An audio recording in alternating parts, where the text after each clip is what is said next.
환영합니다. 좋아요, 구독, 알림 설정까지.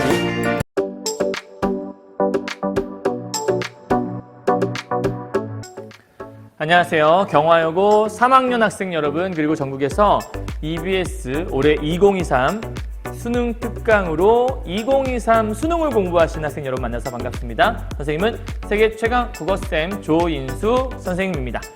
자, 오늘 이제 선생님이 지난 시간에 경화여고 고3 학생들 요번에 시험 범위 중에 고전 시가가 1, 2, 3, 4, 5, 6까지 있었고요.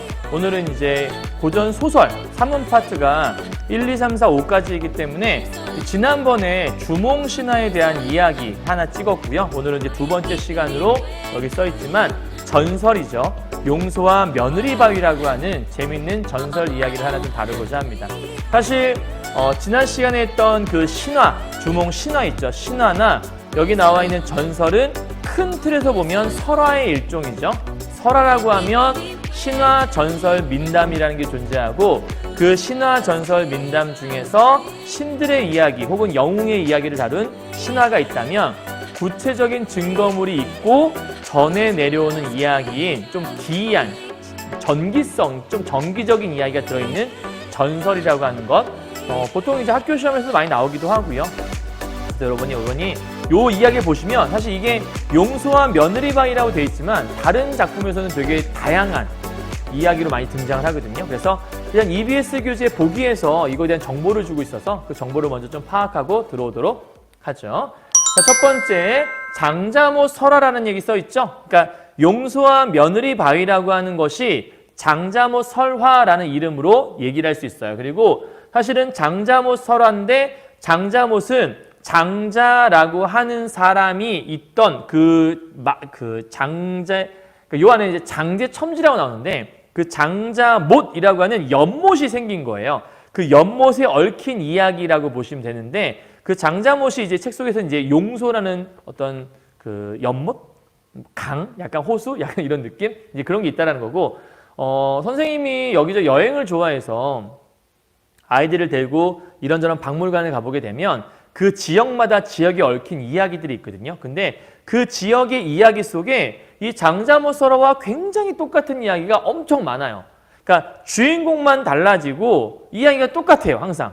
그러니까 모든 지역마다 이런 이야기가 살짝 변형이 되어서 그 마을에 뭔가 이야기거리를 하나 만들어서 나름대로 홍보용으로 뭔가 좀 그럴듯한 뭔가 관광 상품을 만들기 위해 많이 사용하고 있는 것 같더라고요. 자, 장자못 설화는 뭐냐면 장자, 도승, 며느리 이 세 명이 기본 요소예요. 장자라고 하는 욕심 많은 영감 하나, 그다음에 도승이라고 하는 어떤 초월적인 존재이긴 한데 이 장자라고 하는 영감을 시험하는 존재 하나, 그리고 며느리는 착한 사람 하나, 이 세 사람이 등장하거든요. 서사구조의 중심을 이루고 있는 인물이다. 장자는 개인적인 탐욕만을 중시하는 부정적인 인물이고 써있죠. 그러니까 일단 첫 번째 요 안에 장자라는 인물이 나오는데 이 인물의 특징은 뭐다? 탐욕적인 인간이다. 그래서 탐욕을 중시하기 때문에 당연히 마이너스적인 모습을 지니고 있고, 자, 반면에 이 장자의 며느리가 있어요. 이 며느리란 존재는 어떤 존재냐면 탐욕을 경계하며 도덕적인 가치를 추구하는 인물이다. 그러니까 얘는 지금 뭐가 없다는 얘기죠? 탐욕이 없는 사람, 그리고 굉장히 도덕적인 사람이다 라고 좀 설명을 하는 거죠. 자, 그리고 마지막으로 도승이라는 존재가 나오죠. 이 도승은 누구냐? 장자를 징치하는 초월적 인물이다. 그래서 우리가 징벌자라고 하기도 하는데 이 징벌자라고 하는 존재는 다른 사람들을 벌 주는 사람. 그러니까 지금 EBS 교재에서는 어디 있냐면 이 이야기가 117페이지에 들어있어요. 거기 보기에 있는 부분이고요. 이 도승은 누구냐? 징벌자의 역할을 한다. 쉽게 말하면 이 장자를 벌주는 사람인 거죠. 이 며느리는 이제 플러스적인 모습이 있다고 볼 수 있겠고요. 동시에 며느리에게 재앙을 피하는 방법을 알려주는 인물이기도 하다. 그러니까 이 재앙을 피하는 방법을 알려주는 건 이 며느리가 착한 일을 했으니까 일종의 좀 조력자이자 앞으로 뭔가 일을 도와주려는 사람. 그러니까 지금 도승이 얘한테는 좋은 감정을 갖고 있고 얘한테는 마이너스 감정을 갖고 있는 이런 상태라는 걸 알 수 있겠죠. 자, 그런데 며느리는 도승이 부과한 금기를 지키지 못해요. 이런 거 우리가 금기 모티프라고 하거든요. 사실은 요게 전설이고 옛날 이야기인데 옛날 이야기 속에는 많은 모티프라는 게 존재해요. 이따가 선생님이 이 작품의 핵심 포인트 할 때 얘기하긴 할 건데 여기서 금기 모티프라는 게 나온다는 거예요. 이 금기 모티프는 그걸 하면 절대 안 돼! 뭐 이런 거거든. 근데 사람의 어떤 심리상 무엇인가를 하면 안 돼! 라고 얘기하면 대부분의 사람들은 하고 싶은데 뭐지 정말 궁금해. 뒤돌아보지 마! 그러면 뭔데? 뒤에 소리만 나도 돌아보고 싶어! 막 이제 이런 마음이 있는 거거든요.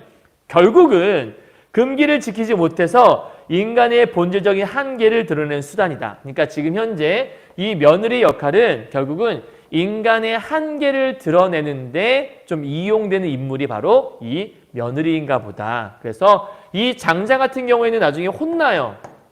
그래서 일종의 뭐랄까 본인이 한 일에 대해서 벌을 받는 그런 존재? 그걸 뭐라고 하면 좋을까? 본인이 한 일에 대해서 벌을 받았다? 그러니까 인과응보의 대상? 이렇게 볼 수 있겠고 이런 대상. 그리고 며느리는 이 보기에 따르면 어떤 인물인 거냐면 이 며느리 같은 경우에는 한마디로 얘기해서 인간의 한계를 강조하기 위해서 드러나는 인물이다. 이 정도 파악하시면 이 보기 내용을 간단하게 얘기했다 볼 수 있겠네요. 자, 좀 더 있어요. 한편 인물의 형상을 한 바위와 관련된 전설은 그러니까 지금 뭐냐면 여러분 이 이야기를 먼저 읽어봤으리라 믿고 지금 강의를 하는 거예요. 처음 보는 거면 안 돼요. 알았죠? 혹시라도 지금 본문을 읽어보지 않았다 그러면 잠깐 멈춰두시고 강의를 본문을 읽어보신 다음에 오셔야 돼요. 이 안에 며느리가 나중에 금기를 어겨서 바위가 되죠. 그래서 그게 며느리 바위라고 하는 건데 그렇게 인물의 형상을 한 바위와 관련된 전설은 망부석 설화하고도 연결된다. 근데 보통 이 망부석 설화라고 하는 건 뭐냐면 한 여자가 있어요. 자기 남편이 장사를 나갔는데 남편이 돌아오기를 기다려요. 그러다가 남편이 돌아오지 않자 언젠간 돌아오겠다는 마음으로 끝없이 오랜 세월 기다리다가 그대로 비바람과 어떤 눈을 맞고 하면서 그 사람이 그대로 돌이 되었다. 이런 얘기가 망부석 설화예요. 근데 이 망부석 설화는 방금 얘기했지만 절개 굳은 아내가 남편을 기다리다가 돌이 됐어요. 그러니까 저거는 좋은 의미를 갖고 있는 거죠. 지조와 절개의 상징이라 표현될 수 있는 게 망부석 설화. 하지만 여기 나와 있는 그러니까 얘는 뭔가 영구성을 지닌 돌의 투영에서 뭔가 윤리적 기준에서 가치가 있는 삶을 구현한 상징물이 바로 망부석 설화인데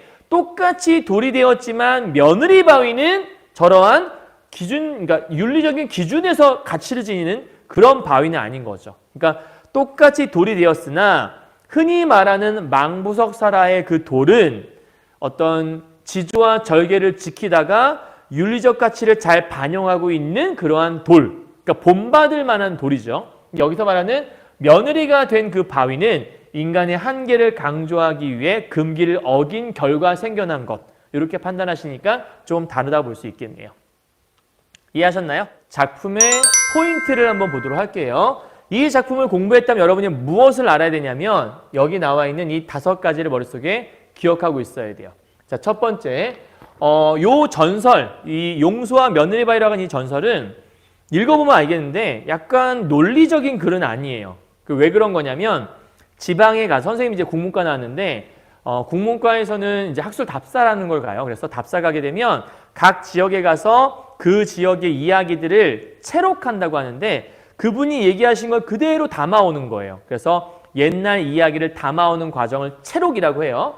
구술, 입으로 푸는 거예요. 그래서 그런 과정들을 거치곤 하는데 이렇게 입으로 그 분의 말을 그대로 받아오다 보니까 그걸 논리적으로 막 정리하진 않거든요. 그래서 구어체, 말하듯이 쓰여 있는 문체로 되어 있다는 거. 그 다음에 반복 진술이 많아요. 그러니까 사람이 말을 하면 옛날 이제 시골 분들이 이런 얘기를 하게 되면 뭔가 정리해서 말하진 않을 거 아니에요. 그러다 보니까 했던 말 또 하고 했던 말 또 하고 그게 말이야. 그게 말이야. 이런 식으로 반복을 하는 경우가 많다는 얘기예요.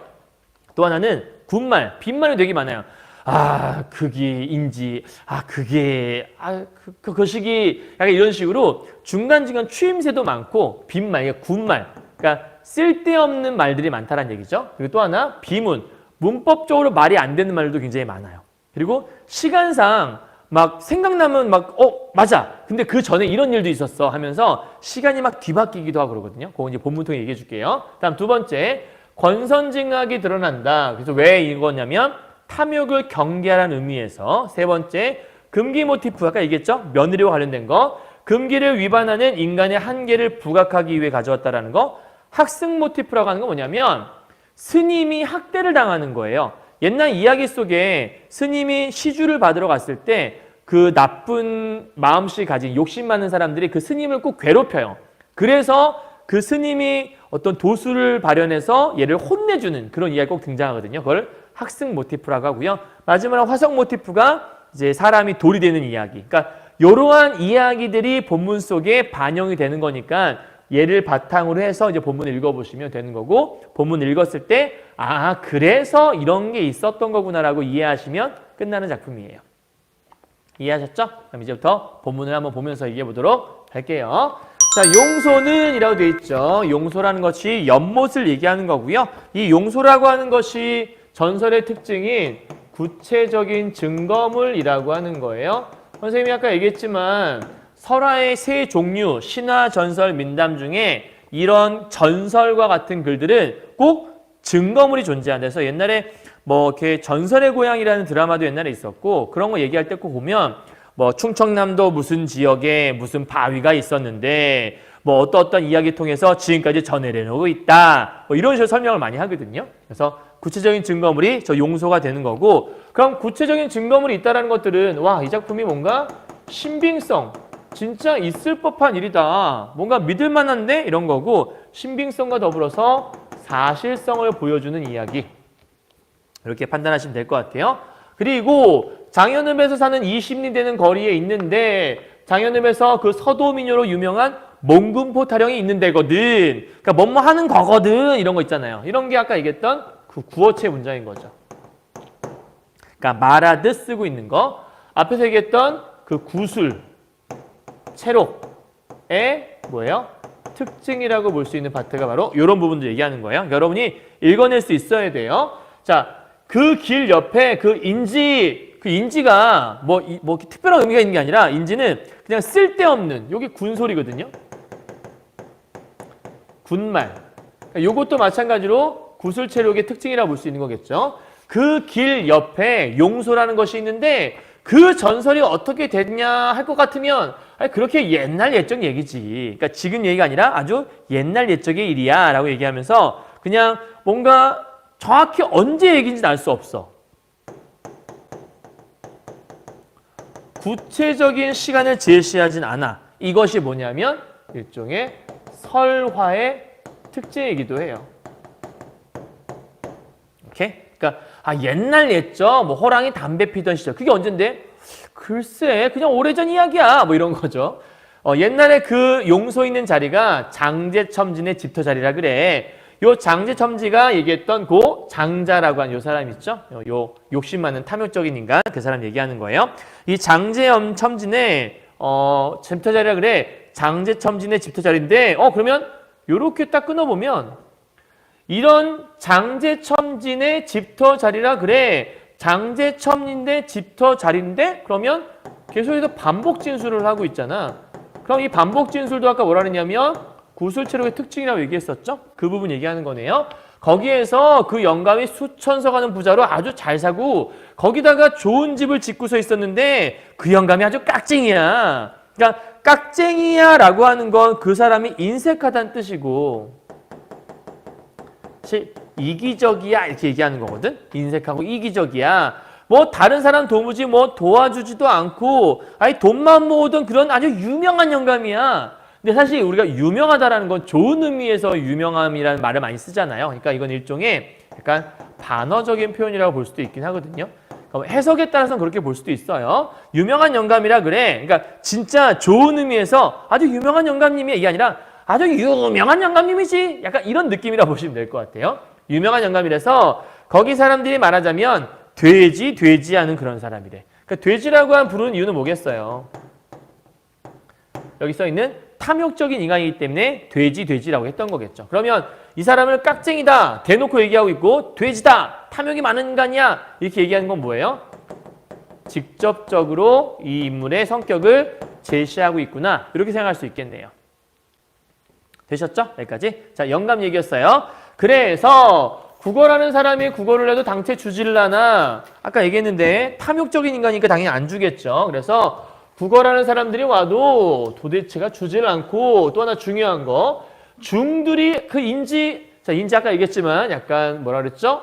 군소리라고 얘기했죠. 그 중들이 하시주를 하더라도 도무지 주지를 않아 이렇게 얘기를 하네요. 그러니까 계속해서 뭔가 주지 않는다는 얘기는 이 사람이 얼마나 인색하고 탐욕적인 인간인지 이런 것들을 보여준 하나의 사례라고 볼 수 있을 것 같아요.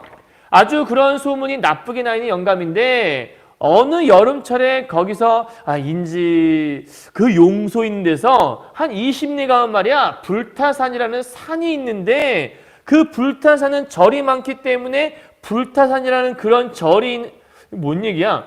불타산이라는 산이 있는데 불타산이라는 절이 있는데 말이 안 되잖아요. 그죠? 그러니까 불타산은 산이에요. 근데 불타산이라는 절이 있다? 여기 아까 얘기했던 그 비문에 해당하는 거예요. 아까 얘기했지만 구술, 체록본의 특징이라고 얘기했죠. 그러니까 다 설명됐네요. 지금요. 구술, 체록본의 특징상 구어체. 선생님이 한 군데만 쓰긴 했지만 전체적으로 드러나죠. 구어체. 다음에 비문이 있다. 그 다음에 아까 얘기했던 반복 진술이 많다.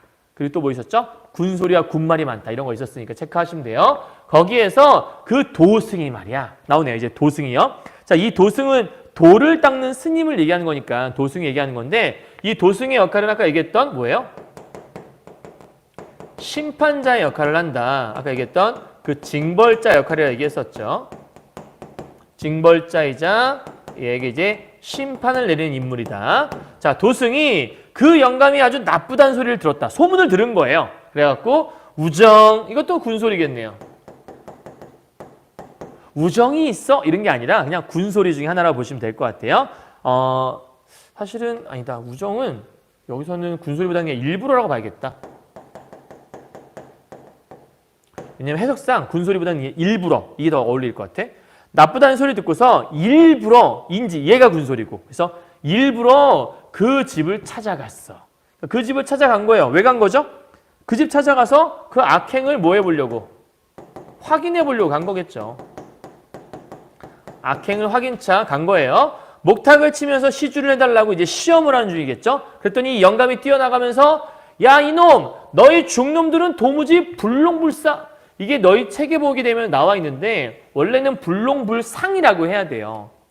뒤쪽에 아마 나와 있을걸요. 불롱불상 농사도 짓지 않고 장사도 안 한다. 불롱불상이라고 해야 되는데 이거를 불롱불사라고 얘기하는 거 보니까 아무래도 그냥 말을 하다 보니까 이 할아버지가 얘기하시는 거라서 말을 하다 그냥 잘못 표기한 것이 아닐까 생각할 수 있는 건데 어쨌든 이런 아무런 일도 하지 않으면서 댕기면서 얻어만 먹고 그러는데 우리 집에서는 절대로 인지 쌀 한 툴도 줄 수가 없으니까 가버리라고 이제 얘기를 했다라는 거예요. 그러니까 이 모습을 통해서 알 수 있는 거지만 다시 한번 이 사람이 얼마나 인색하고 탐욕적인 인간인지를 보여주는 거죠. 그랬더니 소리를 질러도 그대로 그 중이 인지 가지를 않고 섬날 독경을 하고 있으니까 자 실컷 소리 질렀어. 근데 이 스님이 안 가. 왜 그런 걸까? 스님도 오기가 있어서 반드시 받아내고야 말겠어. 뭐 이런 걸까? 이때 스님이 남아있는 이유는 그래도 조금 더 버텨보면 불쌍하니까 한 번 더 주지 않을까? 그러면 얘가 그렇게 나쁜 인간은 아닐 수 있으니까. 그러니까 이 부분은 일종의 뭐냐면 마지막 기회를 부여하고 있는 행위라고 볼 수 있는 거죠. 마지막 구원의 기회를 이제 부여하고 있는 거예요. 그런데 지금은 되게 삽이라는 게 있지만 옛날에는 그것을 뭐이라고 하나? 그 부삽이라고 하나? 그거 있는데 그걸 두엄더미에서 쇠똥을 퍼갖고 우리 집에 쌀 줄 거 없으니까 이거나 가져가라! 그러면서 사실 뭐 나쁜 소리가 쳐먹어라! 이렇게 얘기했을 수도 있어요. 하고서는 이 바랑이라는 게 스님들이 뒤에다 메고 다니는 그 주머니 같은 걸 얘기하는 건데 거기다가 쇠똥을 여었단 말이야. 자, 이 부분이 바로 스님을 괴롭히는 학승 모티프에 관한 부분이라고 볼 수 있죠. 악행이죠. 악행. 이 장자의 악행을 이제 보게 된 거예요. 자, 그래도 그 중은 조금 더 낯색도 변하지 않아.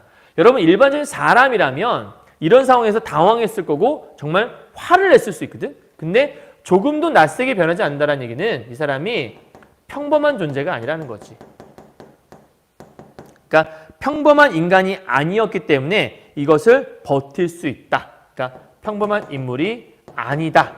오케이? 그러니까 우리가 비범한 인물이라는 걸 알 수 있다는 얘기죠. 그저 나무하면 타불만 부르다가 그 쇠똥을 걸머진 채 바깥으로 나오는데 넘어가죠. 마당 옆에 우물이 있었는데 자 이미 이제 이 장자 영감의 악행은 이미 이제 경험을 했어요. 그리고 나서 갑자기 며느리가 옆에 있다가 이제 쌀을 싣고 있다가 아 우리 아버지 천생이 고약해서 그러니까 나쁘게 생각하지 말아주세요. 그러면서 쌀을 바가지에다가 한 바가지 퍼서 그 바랑에다가 잘 넣어주고 있어요. 그죠? 그러니까 결국 이거는 나중에 구원받는 행동을 하잖아요. 그러니까 정확히 얘기하면 구원의 기회를 부여받는 선행의 모습이 있는 거죠. 일부 사람들은 여기에 대해서 뭐 이미 똥이 들어있는데 거기다 쌀을 넣어주는 건 약 올리는 거 아니냐 이렇게 얘기하는 사람도 있는데 뭐 그렇게 보는 것보다는 여기는 선행의 모습으로 착한 의도로 보는 게 더 나을 것 같아요. 그러니까 그 중이 며느리 보고 하는 말이 당신 집에 이제 조금 있다가 큰 재앙이 내릴 거니까 그러니까 앞으로 있을 일 재앙을 예언하는 거죠. 앞으로 일 예언하는 거예요. 빨리 집으로 들어가서 평소에 제일 귀중하게 생각하는 것이 뭐가 있는지 두세 가지만 챙겨서 빨리 나와서 저 불타산을 향해 빨리 가보더라고 이렇게 얘기를 했어요. 그럼 이때 집이라고 한 공간은 어떤 공간이냐면 일종의 세속적인 공간이라고 볼 수 있겠고요. 여기는 이제 징벌을 당하는 공간이겠죠. 불타산은 내가 구원을 받을 수 있는 공간이니까 일종의 초월적 공간, 구원의 공간이라고 볼 수 있는 게 바로 이 부분이라고 생각하시면 될 것 같아요. 정확히 얘기하면 초월적보다 구원의 공간이었을까요? 그게 더 명확하니까. 여기는 구원의 공간. 그래서 이 두 개의 공간이 서로 이렇게 해서 비교가 될 수 있겠네요. 자, 넘어가죠. 그랬단 말이야. 그러니까 그 며느리가 급히 자기 집으로 들어가서 방 안에 자기 아들을 뉘어서 재우든 아들을 업었어.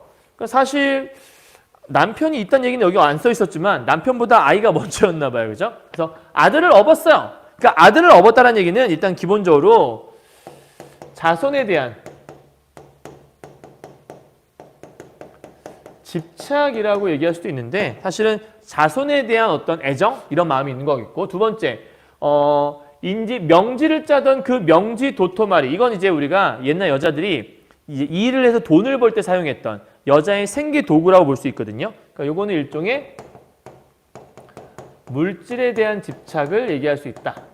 이렇게 얘기할 수 있겠고요. 마지막 세 번째 기르던 개까지 그러니까 하나, 둘, 세 개를 가지고 나온 거겠네요. 자, 불타사냥 열심히 가요. 근데 그때까지 아주 명랑하던 하늘이 갑자기 흐려지면서 뇌성명령을 꽝꽝 쳐요.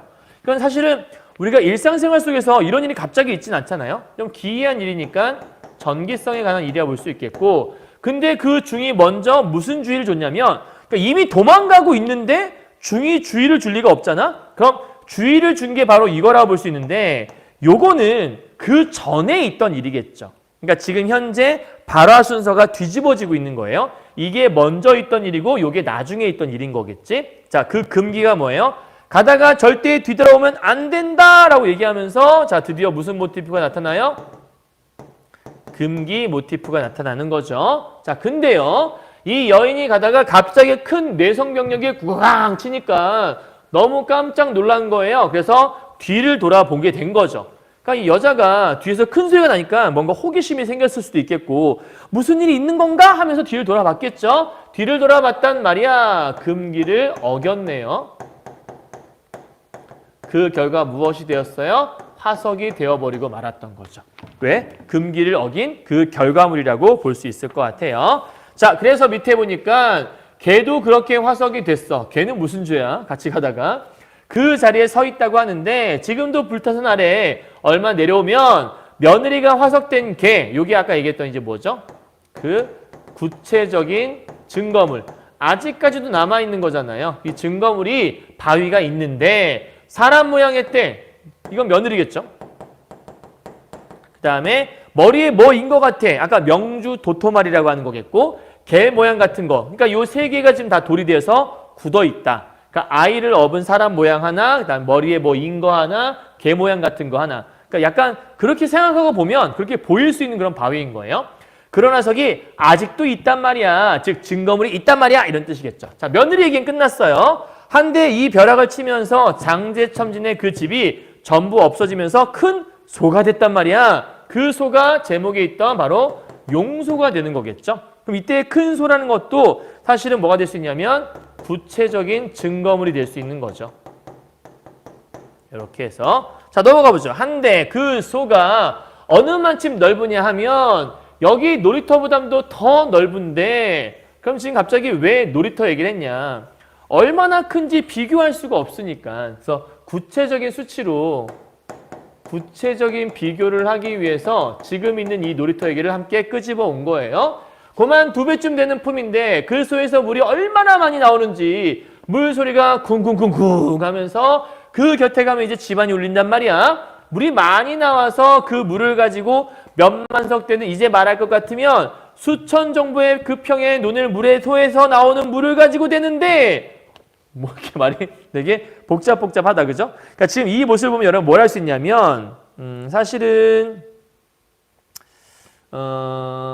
여기다 쓸 수 있는 게 구체적인 비교를 해서 이게 좀 신빙성을 높이기 위한 수단이거든. 그러니까 왜 그런 거냐면 실제적으로 그 장소가 얼마나 넓은 사람들이 모르니까 지금 여기보다 넓은데 요거 2배만큼 된다. 그럼 진짜 그만큼의 어떤 넓이를 확인할 수 있으니까 신빙성을 더해준다 볼 수 있는 건데 여기는 물이 많이 나와서 사람들이 다 이 물을 활용해. 아무리 비가 와도 느는 법이 없고 아무리 가물어도 주는 법이 없대. 사실 말이 안 되는 거잖아. 되게 신비성이거든. 되게 신기한 일이죠. 일종의 전기적인 모습이라고 볼 수 있겠죠. 그죠? 근데 이제 이게 여러분 뭘 상징할 수 있냐면요. 이렇게 살짝 뺄게요. 이거에 대한 자료들을 좀 찾아보면 이제 2가지 의미가 있어요. 사실은요. 이 장제첨진에서 나오는 물 있잖아요. 이 물이라고 하는 게 원래 장제첨진에 욕심이 많은 사람이었잖아. 그러니까 지금 엄밀하게 말하면